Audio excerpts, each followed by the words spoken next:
पुराणों और वेदों में कुछ ऐसे चरित्र मिलते हैं जो साधारण नहीं बल्कि सृष्टि के गूढ़ रहस्यों से जुड़े होते हैं।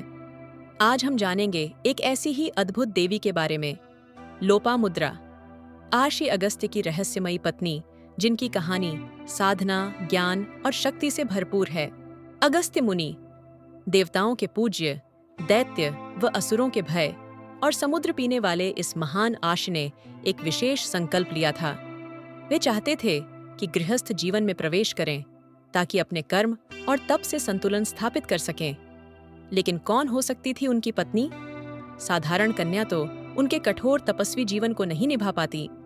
इसीलिए अगस्त्य मुनि ने दिव्य तत्वों से एक विशेष कन्या का निर्माण करने का विचार किया।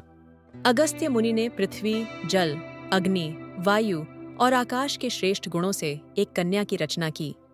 इसलिए उसका नाम पड़ा लोपामुद्रा, जिसका अर्थ है पृथ्वी के सुंदर अंशों से बनी। यह भी कहा जाता है कि लोपामुद्रा को स्वयं देवी लक्ष्मी का अंश भी माना जाता है। कम प्रसिद्ध कथा। कुछ दक्षिण भारतीय परंपराओं में लोपामुद्रा को वरुण देव की पुत्री कहा गया है। वरुण ने अगस्त्य मुनि को उनका वरण करने का अवसर दिया ताकि धरती पर धर्म की स्थापना हो सके। अगस्त्य मुनि ने नवजात लोपामुद्रा को विदर्भ नरेश को सौंप दिया। राजा ने इस दिव्य कन्या का लालन पालन अपनी पुत्री के समान किया। बचपन से ही लोपामुद्रा में अद्भुत तेज, अपूर्व सौंदर्य, विद्या और शील के सभी गुण विकसित हुए। वह वेदों, संगीत, शास्त्र और काव्य की झाता बन गईं। पिताश्री, मैं वेदों के रहस्यों को और भी गहराई से समझना चाहती हूँ। जब लोपामुद्रा विवाह योग्य आयु को पहुंची, तब अगस्त्य मुनि ने विदर्भ नरेश से उनका हाथ मांगा। राजा और रानी चिंतित थे। मुनि का जीवन तो कठिन तपस्या से भरा है, क्या हमारी कन्या सुखी रह पाएगी? परंतु लोपामुद्रा ने स्वयं इस प्रस्ताव को सहर्ष स्वीकार किया। वह जानती थीं कि यह उनका पूर्व निर्धारित कर्म है। लोपामुद्रा का कथन, मैं अगस्त्य मुनि के साथ धर्म, तप और ज्ञान के मार्ग पर चलना चाहती हूँ। यही मेरा भाग्य और कर्तव्य है। अगस्त्य मुनि का जीवन अत्यंत साधारण था। लोपामुद्रा ने प्रारंभ में सब कुछ सहर्ष स्वीकार किया, परंतु एक दिन उन्होंने अपने पति से आग्रह किया, स्वामी, गृहस्थ धर्म में समृद्धि भी आवश्यक है।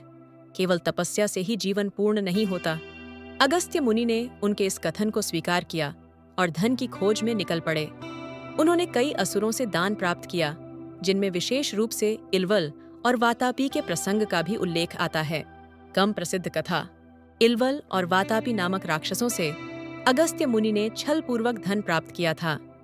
वातापी को अगस्त्य मुनि ने निगल लिया और उसका वध कर डाला। लोपामुद्रा केवल पत्नी ही नहीं, अपितु महान विदुषी भी थीं।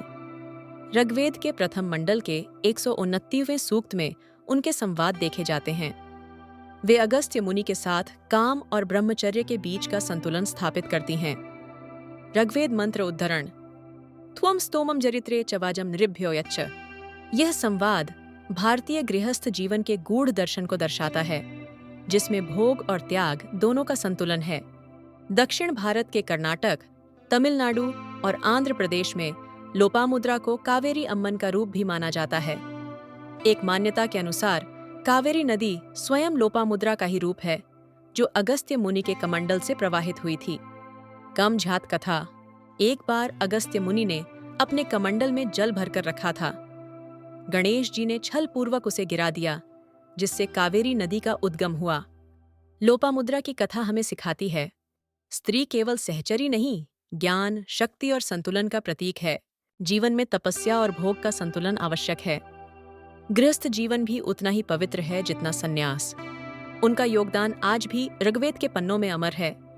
लोपामुद्रा, ज्ञान, भक्ति और संतुलन की जीवंत प्रतिमूर्ति। दोस्तों, अगर आपको लोपामुद्रा की यह दिव्य कथा पसंद आई हो तो वीडियो को लाइक करें, अपने मित्रों के साथ साझा करें और चैनल को सब्सक्राइब करना न भूलें। कमेंट करके बताइए आपको हमारे अगले वीडियो में किस चरित्र की कथा सुननी है।